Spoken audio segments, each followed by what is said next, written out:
If you miss us live, you can listen to us wherever you get your podcast. Thank you. Hi, I'm Anna. Hello, and here we're interviewing Anna Vinson, the founder at CarMatch, the presenter saying goodbye to endless car searching, great online personality, friend of some people that are really cool, which I won't name drop, but really cool. And somebody I've been dying to talk to we've probably been connected for a couple of years. And thank you, Anna, for joining us. We greatly appreciate it on our new personalities interviews with the Auto Hub show. Anna, Thank you. It's wonderful to be here. Thank you for having me, Jeff. Pleasure's all mine. We've just had a lovely chat for who knows how long and learned all sorts of stuff. Anna gets to drive some of the coolest cars. And actually, I'm going to ask you a question to start off here, because one of the things that we did a little bit of a conversation on about 2-3 weeks ago was in response to almost a viral series of posts of electric cars suffering dramatically in the cold weather in the Eastern North American cold snap of a few weeks ago. And you commented to me, it was terrible. And you commented to me that you were driving an EV, I think it was a Mercedes, I could be wrong, from, I believe, Switzerland down to the south of France. How did it go? Actually, it was all right. It went without any problems, but I did nearly have a crash. Sorry? I nearly had a crash. So I've had absolutely I've actually absolutely no problems in terms of charging. It was a little bit slower than it is normally in a normal weather. But the charging speed does drop. But it's an interesting situation in Switzerland, because as you drive through the mountains, you have usually just one lane, and then you have sections where you have the passing lane. And normally, the speed is 80 kilometers an hour, and sometimes cars will drive 65, 70 because it's snowy, it's icy, etc. And so I was following two cars that were going 60, 70, and there was a passing lane, and then next minute they said, "Oh, here's a throttle. I'm gonna slam it." Wow, wonderful. And literally they're going 90 on an 80, and I'm thinking, well, I want to pass them. I'm starting to overtake them, and the next minute, towards the end of the passing lane, the second car actually pulls in the front of me. I just slammed on the brakes, and I just sort of touched his mirror a little bit, and I thought, oh my God, this is a disaster. And in that moment I thought, oh my God, I'm gonna die in a Polestar 2. I mean, it's a pretty nice car, but I was hoping maybe it's gonna be a little bit something, a combustion engine, a nice combustion engine, or at least a Rimac if it's an EV. True, that's true. That. Well, following Helen's steps, but it actually went all right. I do these journeys every 2 to 3 weeks. So when it goes well, it goes well. But when it doesn't, well, it's not good. So you're telling me you own a sat phone to call emergency road service? Well, I haven't done that, but I do push these cars. I push these cars. The trip before, I arrived in Italy with 2% battery. I pushed these cars as hard. Actually, my record was 0. But generally speaking, 5 is my average. So, I do push these cars. I take, I want to see how far these cars will take me. So far, so good. But, I know there will be a day that comes. I actually read an article where Polestar has a reserve that's untouchable by the owner, and you could call their emergency. I don't know. I just read it, so don't take this as gospel. But you could phone the owner, or not phone it. So you would phone the owner's line, and they will unlock like 3% to get you to a station. Exactly, because if you think about it, just yesterday I filmed a video I spoke about EVs, because there's a lot of questions about EVs. And we know when you have a battery, that Polestar have 82 kilowatt hours. So usable is 78, 79. But what happens with the reserves? The reserves are there to protect the battery. And I'm sure you can use that. So there's a great gentleman to connect with out of Chicago. His name's Brent Seavey. And Brent set up Tesla's pre-owned program. And he is a Teslaite. He can talk about EVs like you wouldn't believe. He's really quite the knowledgeable. That might be an interesting connection. So tell us about yourself. I mean, you've got when one looks at your profile, I mentioned to you about Katrina Gentile, who I said, when I grow up, I want to be like her. I'm sorry. When I grow up, I want to be like you.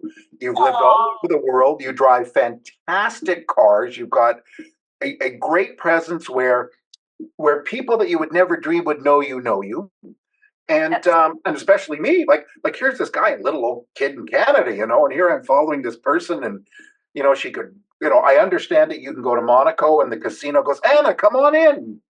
well, maybe I wouldn't push it this far, but I do sometimes get recognized, and it's nice. And I'm glad that I get recognized for all the right reasons.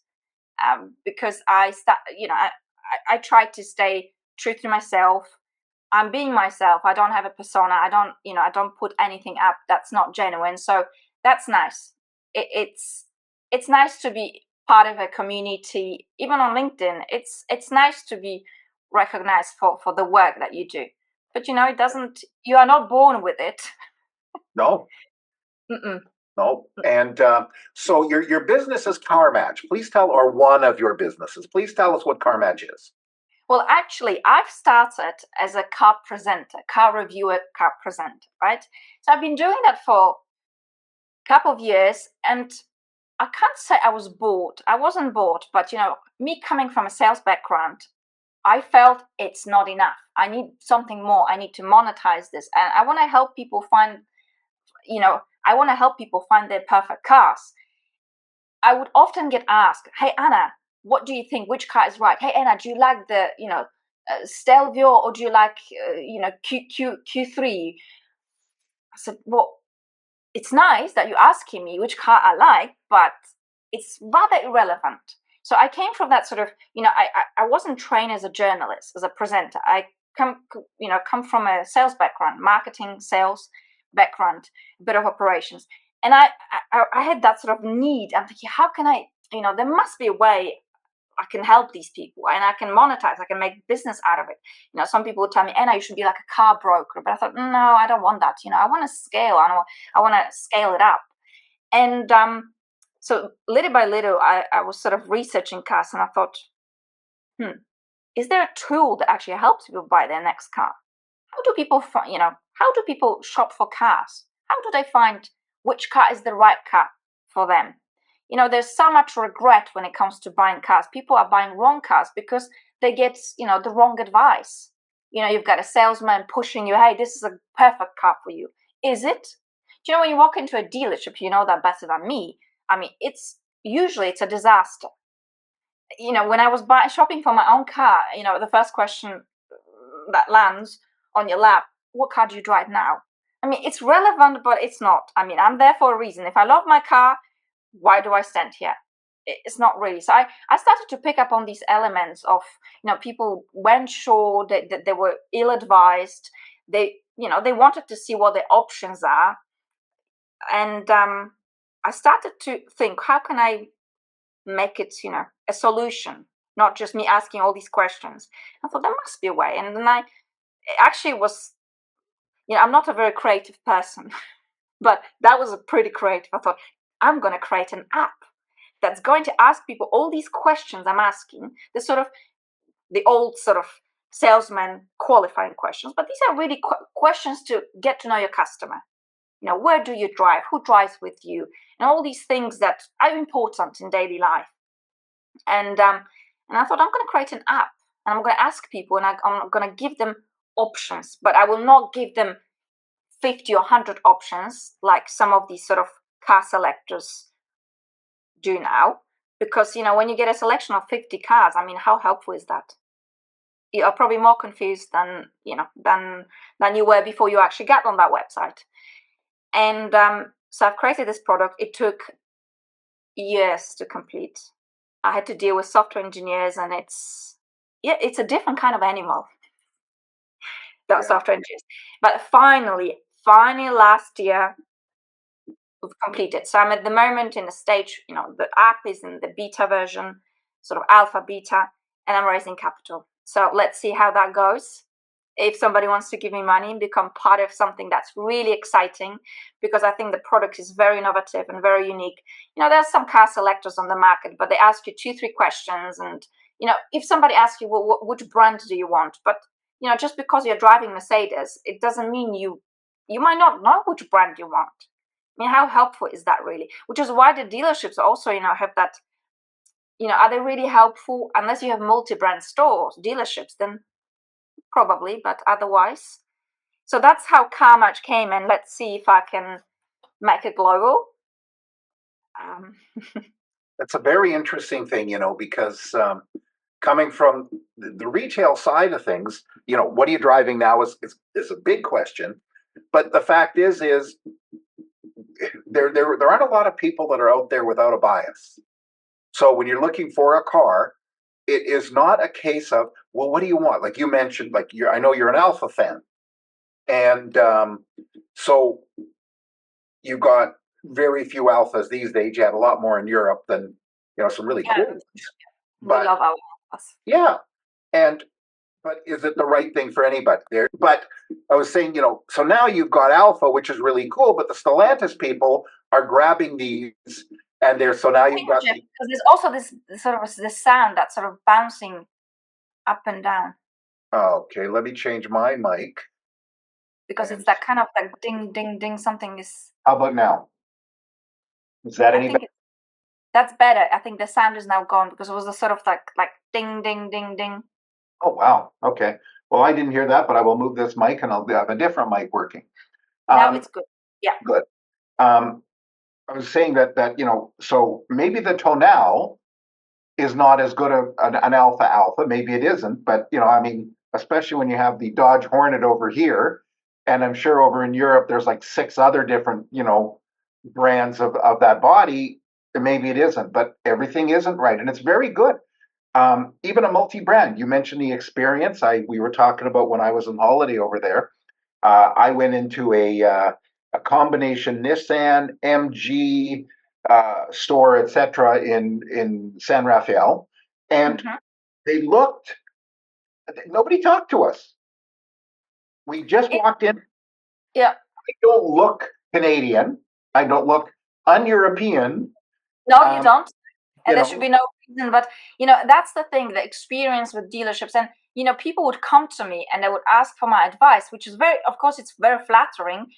And it's nice. But at the end of the day, I realized that there's such a huge gap on the market that people are not sure which car is right for them. There's just so much information. And as I was doing the car reviews, which I love and I'm still doing, but, moving forward, I'll change the nature of my car reviews a little bit.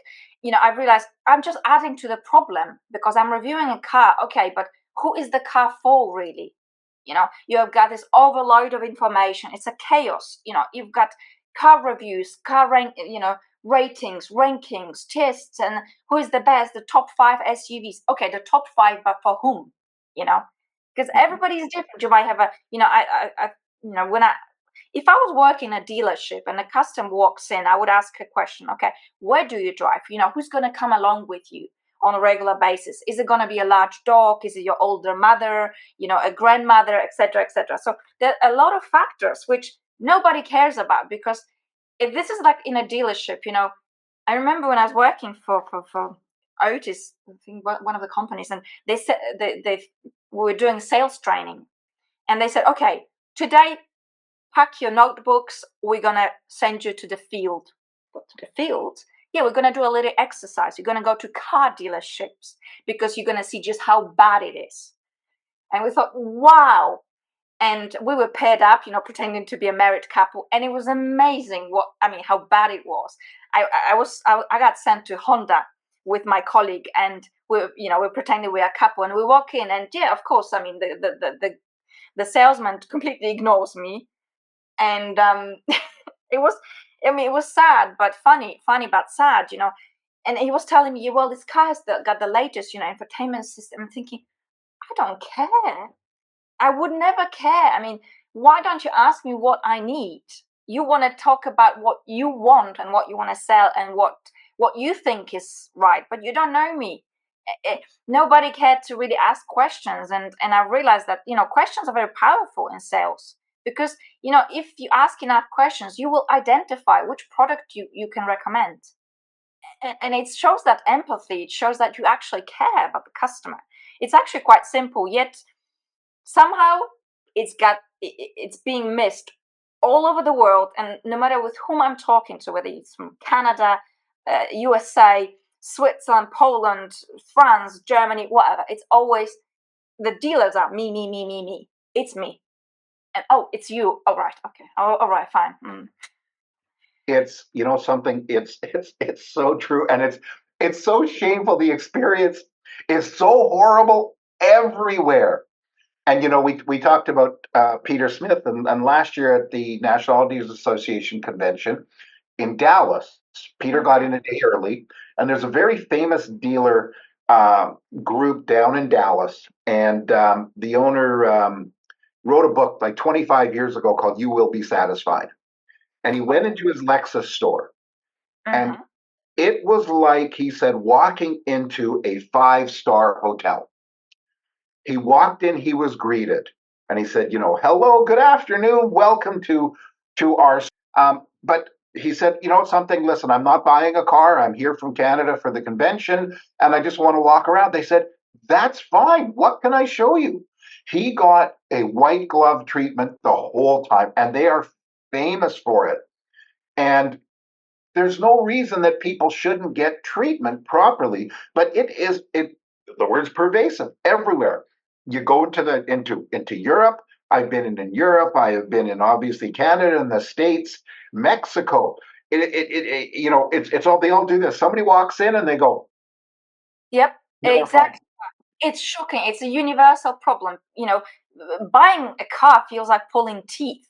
It's just an awful experience. Sometimes you will get lucky, but more often than not, you will have a terrible experience. And you know, people, you know, especially women, they don't want to go into dealership. I have a lot of, you know, female friends. They say, Anna, can you come along with me? Can you? I don't really want to go by myself. You know how these dealers are. You know how they are. So yeah, they'll try to shove a product onto me, and I'm not going to like it. It's not going to be right, but you know, I'll be kind of forced to buy it because, I mean, I need a car. So it's all over the world.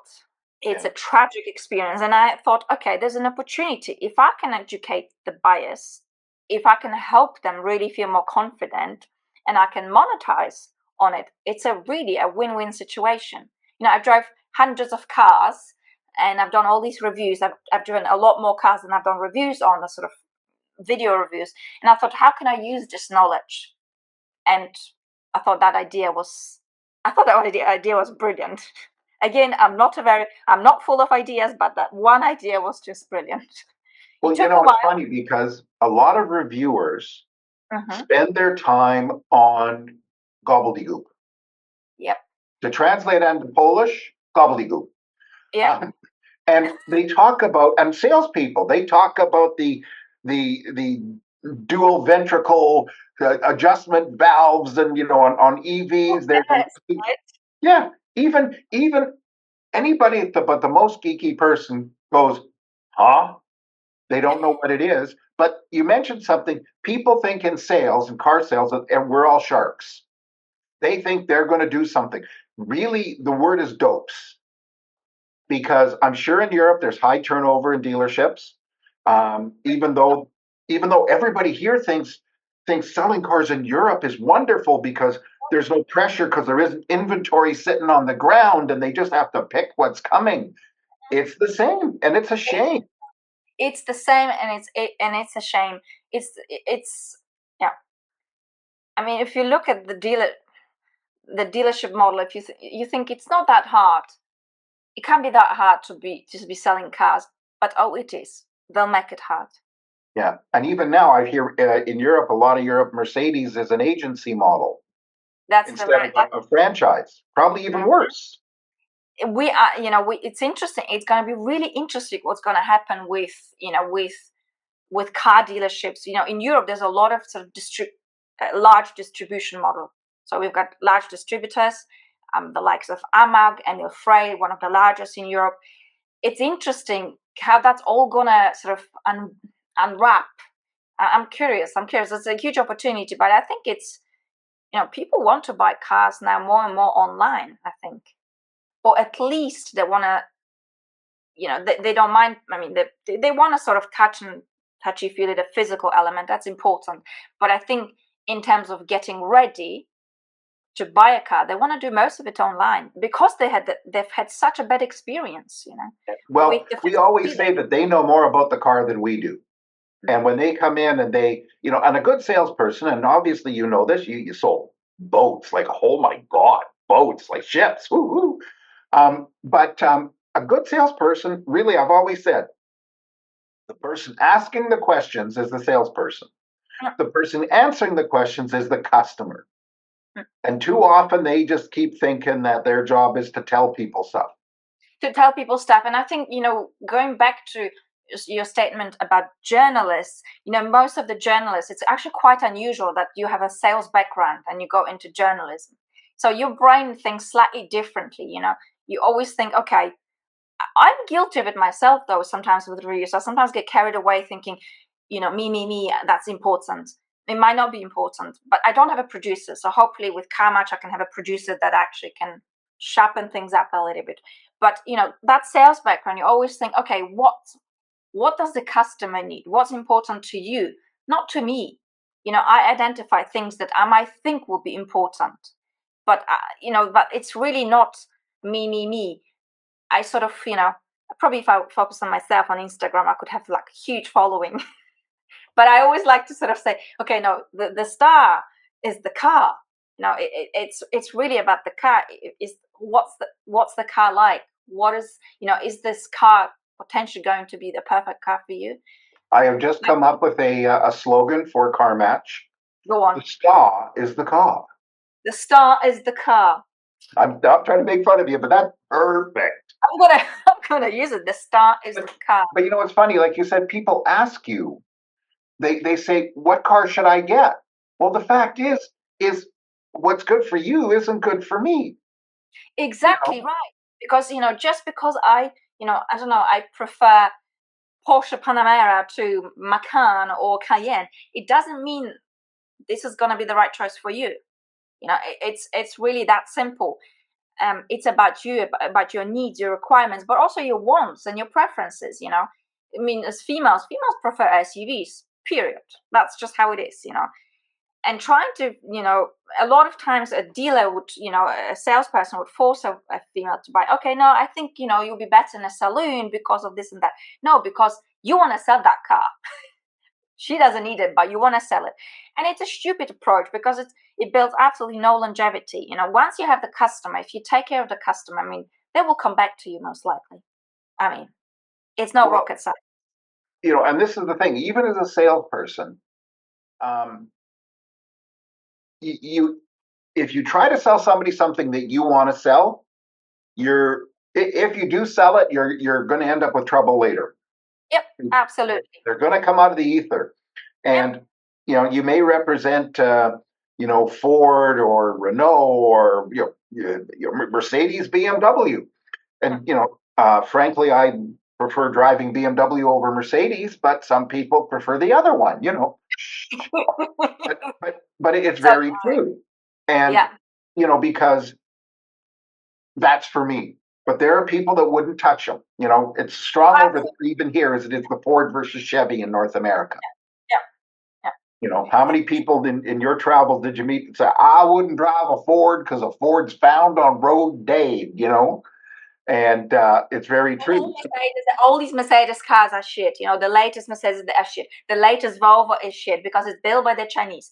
Well, it's not built by the Chinese. It's just owned by the Chinese. And of course... And I always say, do you know who owns Mercedes? Yeah.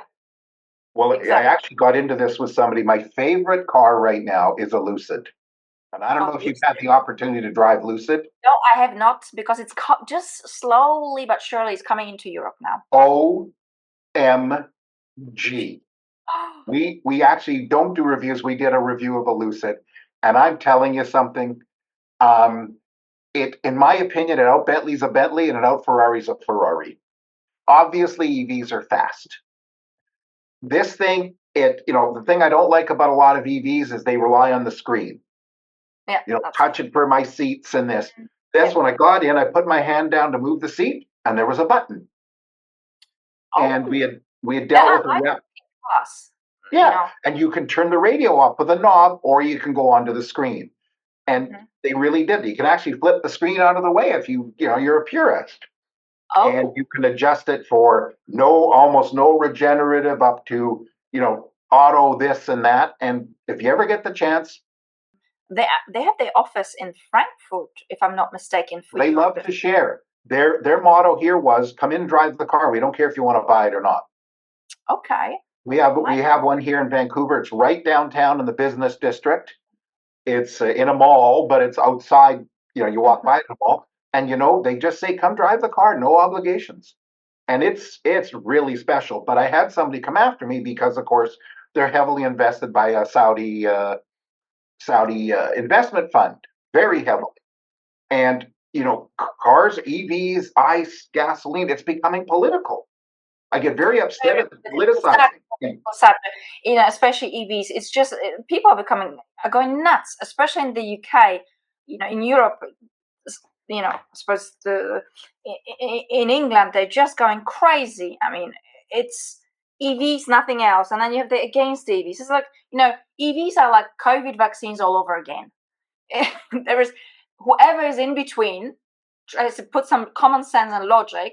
No, you're against TVs. No, you are against petrol car. I mean, it's crazy. And I've been sort of asked a few times, Anna, you don't really like EVs. I said, no, I don't mind EVs. I think they serve a purpose, but they are not a replacement. They are an addition. Yeah. And I've driven over 60 EVs the last couple of years. I've driven with EVs across Europe, and I think I've got a pretty good experience with EVs. And when it's good, it's fantastic. When it's bad, oh boy.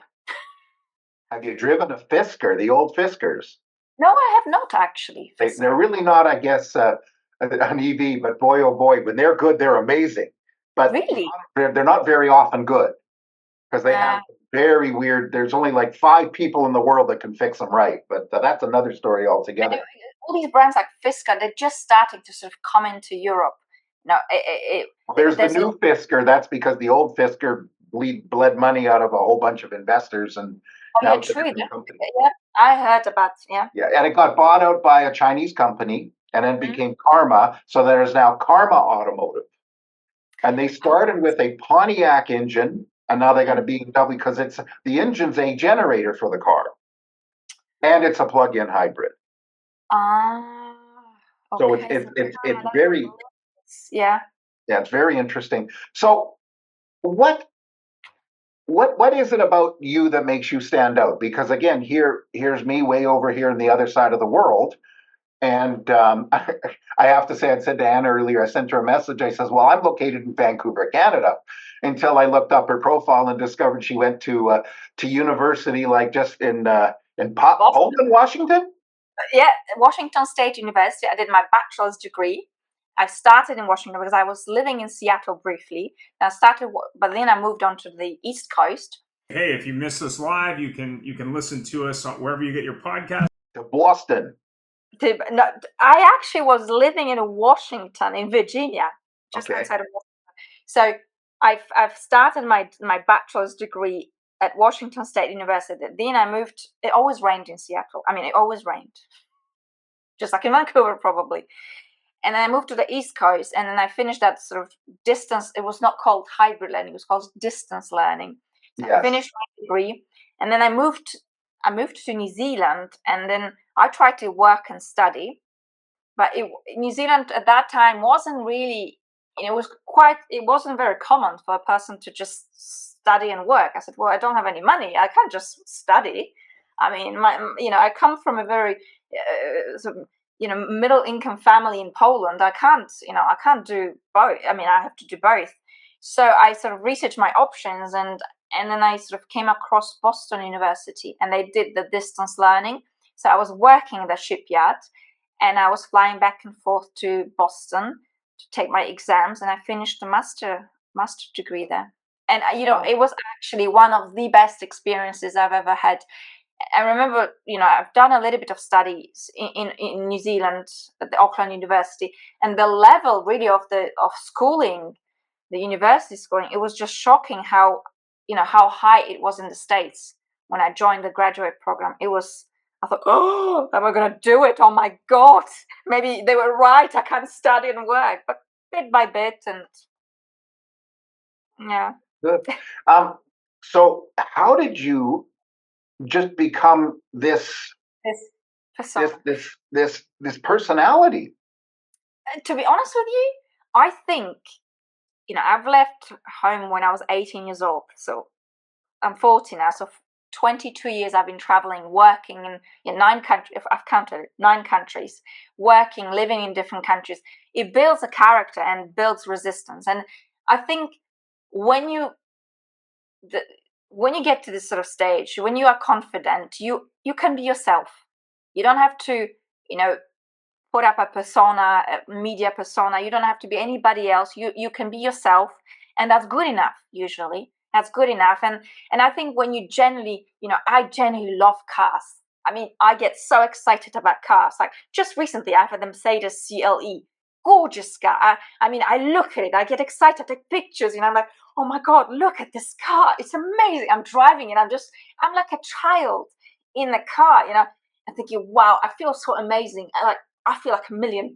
Go on. Oh yeah, that I've got such a soft spot for Mercedes coupes. It's just so. I think if you're genuine, and if you haven't lost that sort of mojo, that excitement, that enthusiasm, people feel it. People feel it, and if you become a bore, they will stop listening. If you fake it, if you know I know there will be some journalists, they don't really care about cars. Some of my colleagues, they say, I don't really like cars. So why are you doing this? Why? Oh, just that's part of life. I think as long as you love that, it's maybe sound a bit cliche, but if you love cars, if and I have that element, that sales sort of background, that element that I want people to enjoy the videos, and I want people to, to be wanting me to help them. I think that's the element. That's I mean, there's always a stigma about salesmen, but there shouldn't be, because if you're truly passionate about what you do, you will succeed. I was, for goodness sake, I was selling. I was selling yachts. I was selling service contracts for Otis elevators. I mean, how excited does it get? It doesn't really get that excited. I mean, you don't think, wow, look at that lift. I mean, Well, that business is full of ups and downs, I hear, huh? and when you work in the sort of in the service department, the only time you have contact with your customers is when they're angry. They said the lift has crapped itself, and you get your shitty technicians, because it's always Otis. It's always so bad. I mean, it's always so they are angry. But and it's interesting because it builds sort of that. You build resilience. You build you think, okay, let's take a deep breath. Let's slow down. And I think when you're selling it, it was amazing, because I was very happy actually at Otis, because I had that sort of satisfaction that, what? Here's the angry customer, and then there's a customer that's saying, Anna, thank you. Thank you for fixing it all and making my experience so smooth. So when you have that, you have that genuine satisfaction, of helping people. Of course, this is not a charity, that's hence CarMatch. I'd love to help people, and then I'm thinking, well, there must be a way to monetize it. How could I scale it up and monetize it? And that's why, CarMatch came in. So I think the person, but coming from a very simple, my parents is a very simple family living in Poland. I've had a normal childhood, no traumas, no dramas, just a normal upbringing. But they said, if you want to travel the world, well, you're gonna have to work. I mean, we can't, we'll pay for your studies here in Poland, but if you want to study in the States or whatever, you're gonna have to, find the money. And I think that also sort of builds the resilience, and it builds that, I suppose, a bit of that persona. But I think mostly it builds confidence. That when you got to believe in yourself. If you don't, one thing I've always said about the car business is it crosses all boundaries. I have met people that are just barely getting by and big fancy people. And years ago, I was with a Chrysler Jeep, and Jeep Mhm. here used to have Jeep Jamborees, which Mhm. was, it was an organized thing through the factory by the company. They had a division, and people would go out into the wild, to a ski resort or something, and they'd go in different four-wheeling groups. And you would see somebody who was a CEO standing in hip waders cheering on some kid with a 40-year-old Jeep that he put together in his backyard to go through the mud. So it's definitely a great thing to connect things. The app is fascinating. And this CarMatch, basically to put it simply is somebody goes on there, say, I want an SUV, I need rear seat legroom. I mean, it's Exactly. amazing how so Yeah. many a Mercedes GLS class Mhm. SUV is massive and it has no back seat legroom. Yep. But you put all this stuff in, it sounds And like, we and then discussed somebody, it. okay, Yeah. sorry.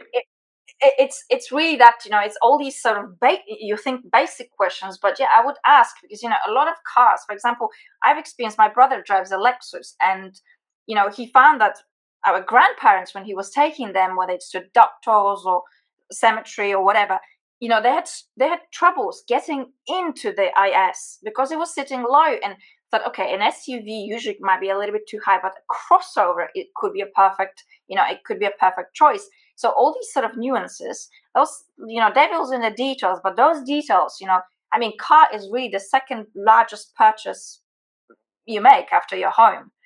And, a lot of Unless, us, of course, you have a yacht. I was just going to say, you read my mind, Jeff. I mean, of course, unless you've got a yacht. A Yeah, yacht. you got a big boat, exactly. So it's and of course, what I want, the future of CarMatch, I want to sell cars, but it's gonna be a bumpy road depending on the dealership models, etc., etc. But I want to have all-in-one car management. So essentially, you you start your journey. Which car is the right car for me? Which car do I want? I'm not sure.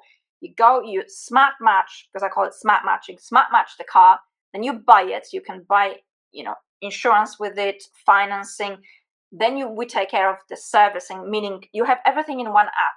So Canada, Europe, you've got, okay, when do I change my tires? Because at the moment, owning a car, it's actually quite a complex experience if you don't have the time or you don't know much about it. You think, oh shit, I have to change my tires. Oh yeah, servicing. Oh yeah, oil change. Oh no, the air conditioning filter I have to change. Oh my god, oh my god. And if you've got nobody to helping you really, who's knowledgeable and doesn't have an agenda, which is a big one, you are lost. So I'd like to have that, whether it's the car payments, insurance, you've got your sort of car payments, and then you've got change of tires, you've got servicing, all in one app, until until you reach the moment, you know what, I'm ready to sell my car now, and I'm ready for something new. So then you go through the questions. Okay, how was your experience? Was the smart matching really smart, or could we, or your needs have changed? So that's sort of the all-in-one app. Because I think that's really missing. There's no such thing at the moment. You have all these different apps, and I have my personal car, and I'm thinking, okay, I have to just all mark it in my calendar manually when I have to renew my insurance, when my car is going for service. It's, I would say, why make it so complex? You can make it much easier. Well, it's It. funny you mentioned the term with an agenda. So your dealer, and you know your people, your service advisors in a dealership are supposed to be an advisor.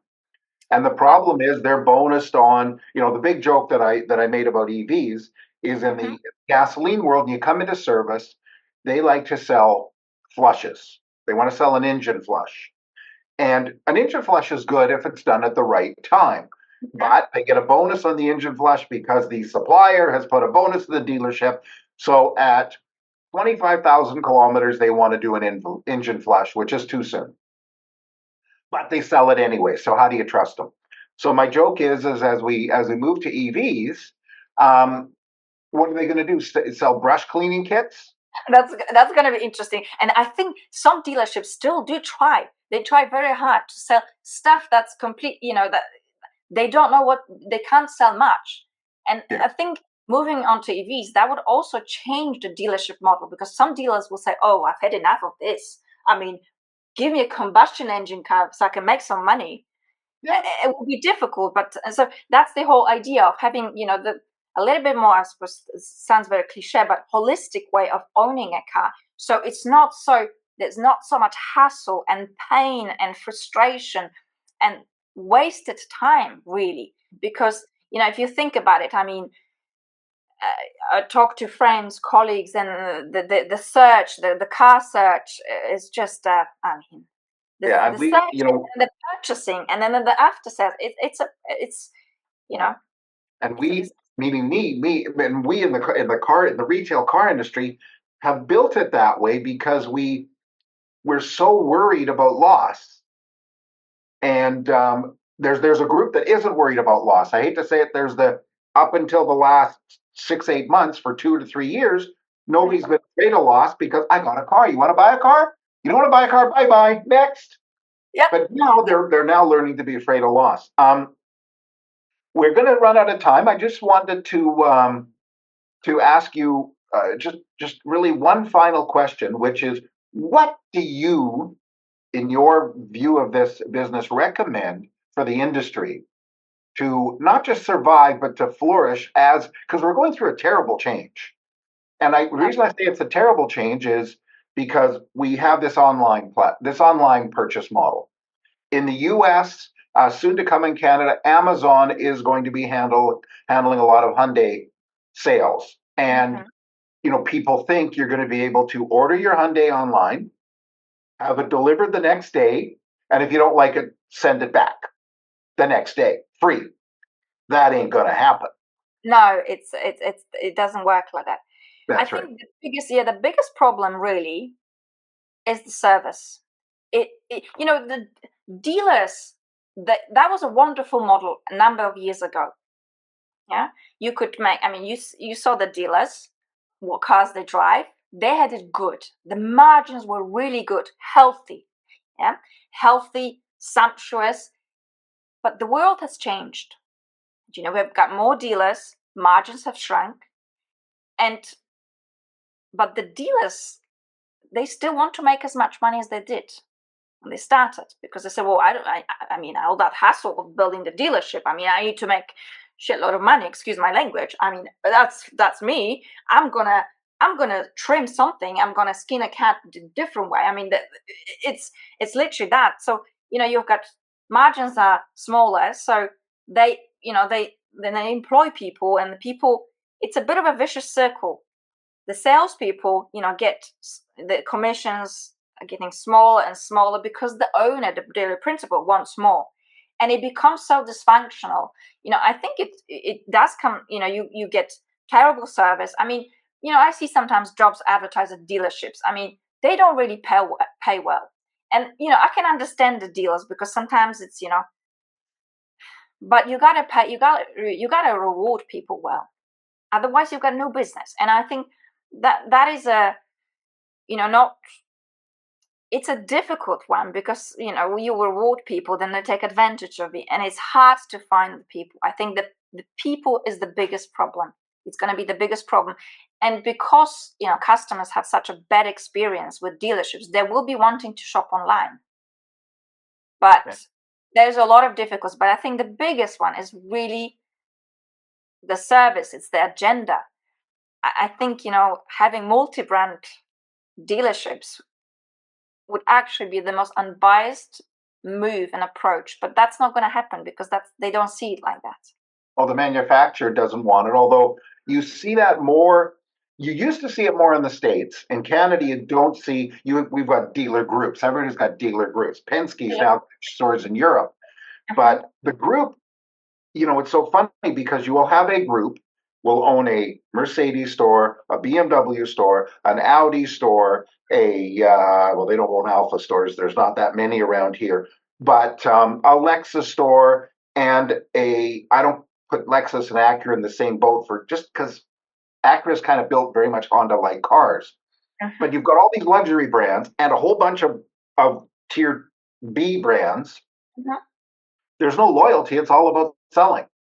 It's There's all no, about the you know, selling. It's not really in, you have people, yeah, they have an agenda. They're not, they're biased, and it's a poison.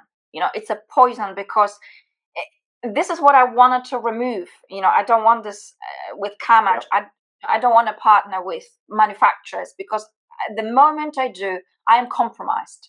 No, and this is the having. I suppose this is a luxury now. Time will tell if it's a luxury or not. Can I survive or not? But that's a luxury, to be able to give the customer the choices and the ultimate. That's the best solution for you. This or this or this. Not, here is the car for you because I like it and I said it and I'm going to make the highest commission on it. Hey, if you miss us live, you can listen to us wherever you get your podcast. And of course, it's also money, right? You get your, I can't remember what it was. There's a car that's just been introduced, and maybe it's a Ferrari. I'm not sure. Well, Ferrari we know does it, but they sign an agreement that they cannot dispose of the car in the first year, except back to the dealer, the manufacturer. I can't remember who it is. I know Ferraris kind of get their nose out of joint with somebody who does that. I think you might be right. I think it is a Ferrari. I think. Well, it's definitely Ferrari because Justin Bieber is banned from buying new Ferraris because I'm Paris for something as well. That they're banning and then it's crazy. But I think it's really it comes down to the biggest is it's the agenda, it's the service that's gonna be the biggest problem for dealers, and people will be running. Even Tesla's starting to learn about service. They're opening up service centers all over the place, and they're big ones. Here they're building a 40,000 square foot service center.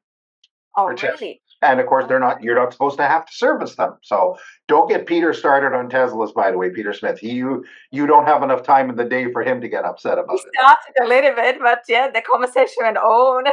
Oh my gosh, he's not anti, but but it's interesting. You see, it's the same as somebody who people accuse Peter of, oh, you hate EVs, you just hate it, you want to poison the planet, and that's not true. The same sometimes people don't really say that, but they say, well, you don't really like EVs, and you have an agenda. No, actually, I've lived with so many EVs, and I know what they're good for and what they're not good for, and the EV fanatics, they will refuse to admit it. They just, some start to, because I said, guys, this is not a strong selling point, because it's like, the Jehovah's Witness, they knock on your door and then you think, oh, no, go away.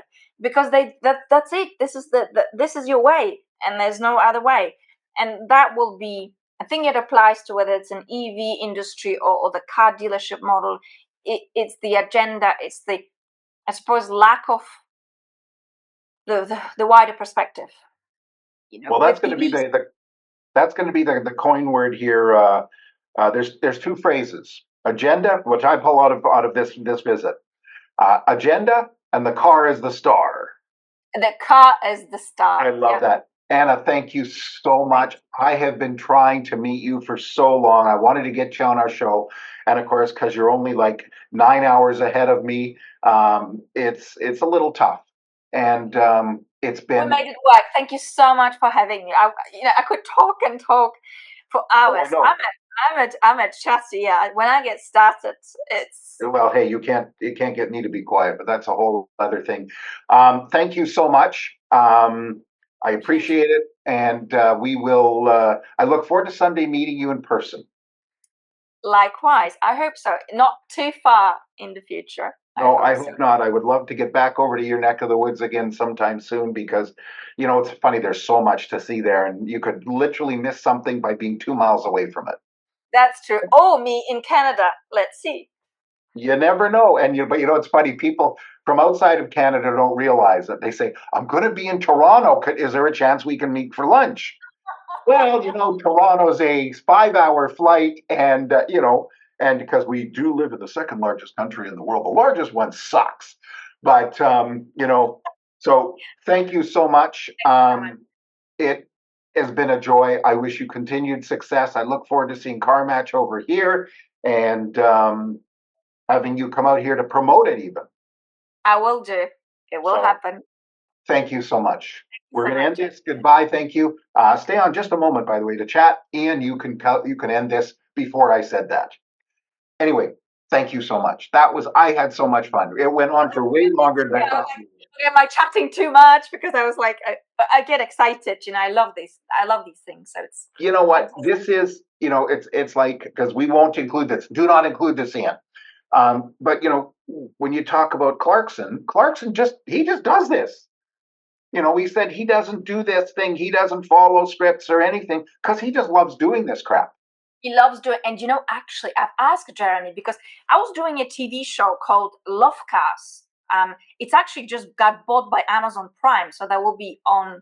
That will be in Canada and America and United States. So you will have that, I think, in March or April. I'll start posting as soon as they let me. But that car show, it was so heavily scripted. When they've met me, it was, oh my God, it was a funny story. It was my first TV debut, big screen. I arrived in Wales. I was driving the Hyundai Kona N, and I said that I don't need a script. You just give me like a bullet points, and I will work with my words. And oh yeah, okay. And then I arrived on the scene, and they said, "Oh, this is your script." I said, "Shit, this is like sentences." I'm like, how am I supposed to drive a sort of a performance car in the mountains, floor it, and I'm going to remember all these. I said these sentences. That's not me, really. And anyway, I'm trying to remember it, and next minute I know I floored the car so hard, and I hear bang, bang. I'm thinking, oh shit, yep, both tires. Hey, if you missed us live, you can listen to us wherever you get your podcast. Oh. And not just one. And it's funny because the camera was rolling because I was in the car by myself then, and I leave the car and I'm like, oh yep, not just one but two.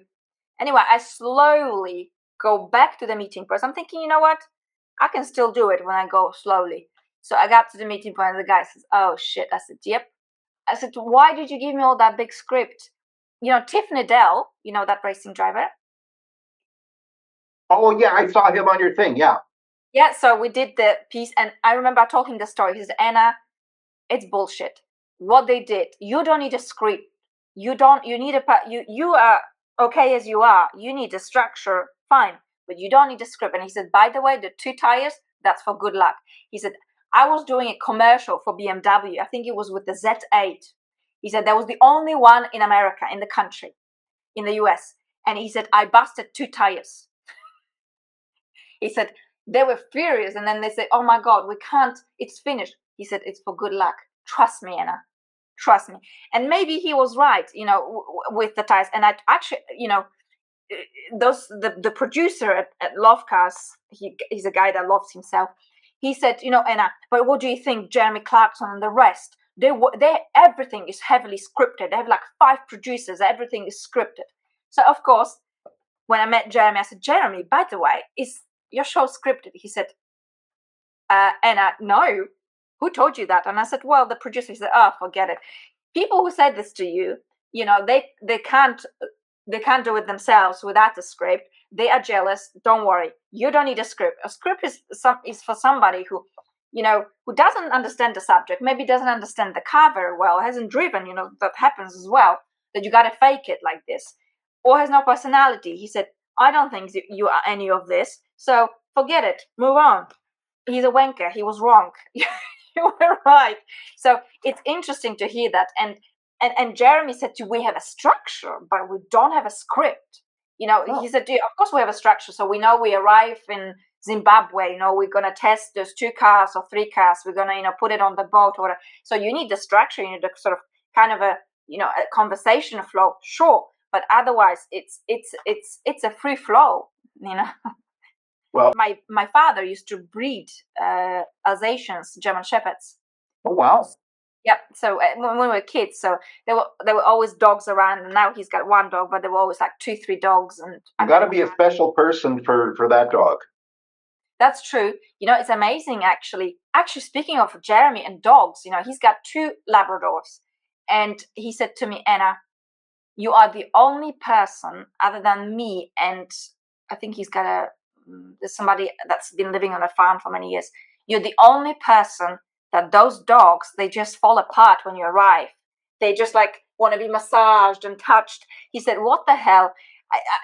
Last time I arrived at his house with the Giulia Quadrifoglio, it's a loud car. And they just run in, and it's funny because they remember me so well. It's amazing. And I said, Jeremy, but I'm a cat person. James said, Anna, cats are useless. I said, no, they're not. No. And he's got a cat. Lisa has got a cat, Lily. The cat is about 14 years old, and James says it's a useless cat. And I said, that's not true. You're lying. This cat sleeps on your chest at night. So he's like the tough guy. No, cats are useless. And then he tells people, yeah, Anna has a cat. I said, Jeremy. No, Anna has a dog. I said, Jeremy, here is my cat. He's my black cat. It's a cat. Oh, don't be showing me all these pictures again. I said, no. Look at it.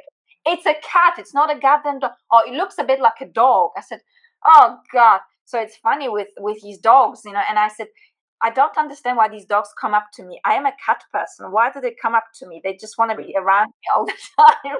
Dogs they are the great judges of people. They're not, because also when I grew up with dogs, I suppose with German shepherds, you learn not to be afraid of dogs. Mm-hmm. My dad has a dog, and now the dog is young, about 1 year old. When he got him, he was very, very playful, but now the dog is like so aggressive. I mean, except for my father, he will kill. He will, like, if he sees a human, he will kill like he's mental. And it's funny because I've met him as a sort of a puppy, and I was visiting my dad a few months ago, and it was dark. His wife said, my parents divorced. He was, oh yeah, Dad is in the workshop. Just be careful, Bacchus. The dog is there. It was dark. It was raining, and I just walked in. I opened the gate. I'm thinking, oh shit, I forgot the dog might not recognize me. Because she said, just be careful with the dog. I thought, I didn't even think about it. And the dog, it's funny. He was just like, I'm like, oh hi. It was, it's quite nice to have that, that the dogs, even though I'm a cat person. Well, they don't know that. They don't know that. Anyway, I still love I still love dogs. I mean, I really like dogs. Here sometimes, actually, yesterday I was just sitting there, and in the garden there's a neighbor's dog that comes in. I occasionally get a dog that knocks on my door, literally here. Like, I'm sitting here by myself, and then I see, oh, there's a huge dog. There's a huge husky coming. Oh, it's a neighbor's dog. Hey, Anna, come visit me. I always talk for my dogs. Sammy's voice is like, Daddy, I want your attention. And then Bo, my daughter does Bo, and I swear to God, she will phone us if she's babysitting them, and she will talk like, hey, Dad, how you doing? What's happening? Listen, you guys can stay away because I'm having a good time here right now, so just stay away. And it's like we're talking to him, or she'll phone, he'll go, hi, Daddy, listen, how are you? What's doing? And then then he says, oh, my daughter's name is Taya. Hey, if you miss us live, you can listen to us wherever you get your podcast. And then he'll go, I'll say, sorry? How old is your daughter? 27. Okay, 27. Not bad considering I identify as 12, huh? But she'll say, I'll say, can I speak to Tay? And he goes, okay, just a minute. And then you hear, Tay, Daddy's on the phone. Anyways, I should let you go. I have enjoyed this immensely. I will send you off the edited copy. Now, Ian is not a professional editor, so when you get time, please watch it, because I know he will, a couple others, and he's missed a couple of things, and I want it to go out. It will not be like a professional job, but we want it to represent you well. And if we mince anything or anything, let me know. We'll edit that out. No, don't worry. I'm sure it'll be fine. I mean, I think also, my viewers would be really sort of surprised in a very good way to see something that's different, that's a little bit uncut, because they always ask me about Anna, always include the behind the scenes or some funny shit that you get up to, and sometimes I joke, I said, there isn't none. I'm perfect. It's not true. Well, it's funny. One thing that we're proud of what we do is even on our show, etc. Don't know if you had a chance to watch our I recording. did actually watch quite a few episodes. Yeah. Thank you. And we just try to make it about the guests, less about us. A lot of people that do this sort of stuff in our realm of the thing, it's like we got a couple of guys, Car Guy Coffee podcast. They're good guys, but they're like, forgive, focus, and fly, whoopie doo, and they're great. I know it's They're not great. it's not and for us, look, it's been such a natural chat. I mean, it's I think people love that when the chat just flows, when you think, oh shit, we gotta like close it soon, but it's just flowing. And it's I love to be honest with you, I would love to have other people with CarMatch. Hopefully if I secure the capital, I would love to talk to different people, take them for a ride, because car is the star, remember. Your car is the star. Now, by the way, when this becomes huge, I want royalties for that. Okay, you got to understand that. Huge. You got it, Jeff. But you got it. It's like those cars. Jerry Seinfeld does celebrities in cars getting coffee. People have done that, but it is a big thing to do that. As people drive it, just anybody. They're out for a test drive. I think a salesperson at a dealership should do that. Yeah. But then they got to worry about getting permission. Yeah, it's the interaction, that I would love to have on my channel, because, in the end, a lot of car reviewers or car presenters, they have a massive problem with insecurity and confidence. And they do these videos to gain confidence. I think it's the worst place to look for confidence, on the internet. But anyway, and they do this, and they just, they feel like if they bring somebody else, the crown is going to fall off. I would love to bring, people, but it always, it's always a question of also money, in terms of, when you're filming cars, the travel, but when I secure the investment capital, I've already put so much into marketing, because I said I'm going to pack my bags and off I go. I want to do a world tour. Well, could you imagine that? You build this brand, and then you go do this tour, and you take some wacky European car through Route 66 through the States. Exactly that. And some funny, some difficult stuff. Like a friend of mine, he's gonna be like the head of creative, a Kiwi guy. He said, Anna, I want to put you in an EV, even though I love old G classes. I want to put you in an EV through Australia, because you will do some funny shit. I mean, you will be taken out of your comfort zone, and I want to see that, because you will be, he said, you will. Anna Outback. That's what we'll call it, Anna Outback. By the way, did you see that video of those GEVs in Vegas? They did a launch. So the G-Wagon EV, they now have an EV. Yeah, I did the spinning. They were doing, and Rivian calls it a tank turn. Where they were doing that right on the strip in Vegas. That is cool. Yeah. Although the little G, I don't know about that, but I mean, I don't like them because people love them because they look like you're a big shot, but they're one of the most uncomfortable cars I've ever been in. Absolutely. And I'm a big guy. I know I only look about 3 inches tall, but I'm a big guy, and I get in and I drive it like this, No, it's not. It's a show off car. It's an off road. I've done the sort of the off road track in Austria where G class comes from. It comes from Graz, and it was absolutely. I mean, what this car can do. Jesus, you drive, you see the sky, and you climb, and this thing just doesn't stop. It just keeps going and going. Now, here's the biggest question I'll leave you with. Other than look at me, why would anybody buy a squared G class? That's the one with the 6-inch or 8-inch lift. Why? You're not going to take your $500,000 or 400,000, 300,000 euro thing of off-roading. Why? Mm-hmm. I mean, it's a great car, but I would never buy a G class for myself. In fact, I love discreet cars. I love Alpinas. Oh God, what a car! I got into one in when I was over there, and I'm a big guy again. It's not a big car. I fit perfectly. I got it in and out, and I got a bad knee, and it was okay. So somebody did their job really right there. Really well. It's just and the G class. Even with Jeremy, we had this discussion. I said I don't want to buy a Ferrari. I mean, even if I make shitload of money one day, I don't need a Ferrari, because if I want a Ferrari, I will call Ferrari and say, hey, can I drive a Ferrari for 1 week? And they will give it to me. They'll probably give it to me now. I mean,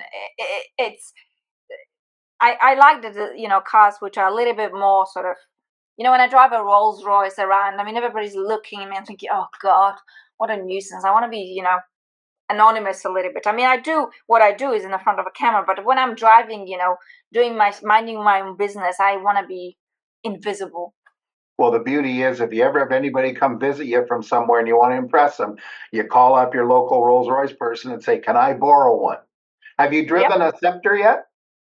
Spectra, no. Spectra, sorry. Spectra. Actually, I've driven it, but I haven't filmed it. But briefly, I've filmed it. But this morning in Monaco, I've seen Spectra in purple, and my goodness, it looked good. I mean, so opulent, so obnoxious, and just slightly tasteless. But there's something special about it, I suppose. And actually, to be honest with you, I think EVs they work really well for Rolls-Royce. But the people, again, it's the brand are saying Rolls-Royce, okay, we're going to go electric, that's it. And then I talk to people who are actually buying Rolls-Royces here, and they said, forget it, I will not buy an EV. It's a nuisance. It's a nuisance with charging. I have a friend who's he's a billionaire, and he says, yeah, I tried to buy that because I said you should buy an electric car maybe here from Monaco. He said, Anna, I tried. I've got this penthouse that overlooks the entire Monaco. That's worth, I think, I don't know, 30 or 40 million dollars. And they would not let me install a charging box in the garage. I mean, so he said, and I talk, the thing is, when you, I suppose, also come from sales, you talk to the people, you say, okay, what, they find it very strange when I ask press managers, I said, how is that model selling? What's the increase over the last couple of years? What's happening? How's that going? What? Why are you asking me sales questions? I'm like, well, yeah, they don't. And the trouble with manufacturers is you've got the R&D, then you've got marketing, and then you've got sales, which are two different things. People think marketing and sales is the same thing. Marketing goes, if it doesn't sell, it's a sales problem. Sales says it doesn't sell because the engineers didn't do it right. And I firmly believe people buy EVs for one reason. They're cool. They're not buying it to save the planet, because Peter can argue with you about all that mining stuff. They're not arguing it for pollution. They're not arguing because of saving money, because they're way too much money. Yeah. I do believe that we're in 4 or 5 years, you will have in your garage or in your underground parking or whatever it is, a pad. And it'll be just like your phone. It'll be wireless charging. You don't have to clip it in, clip it out. You'll go there, it'll pick up the charge, and almost anywhere. And then 20 years from now, you'll have electrified roads. So that's true. I have to hit the road, otherwise I'll be here all day. But thank you so much. You made my day. I had so much fun. Really, honestly, I didn't know how much fun it's going to be, actually. Good. Well, I'm glad, and I enjoyed it immensely, and you're one of my favorites, so thank you. Oh, thanks, Jeff. Take care. Thank you so much. We'll be in touch. All the best. So long. Hey, if you missed us live, you can listen to us wherever you get your podcast.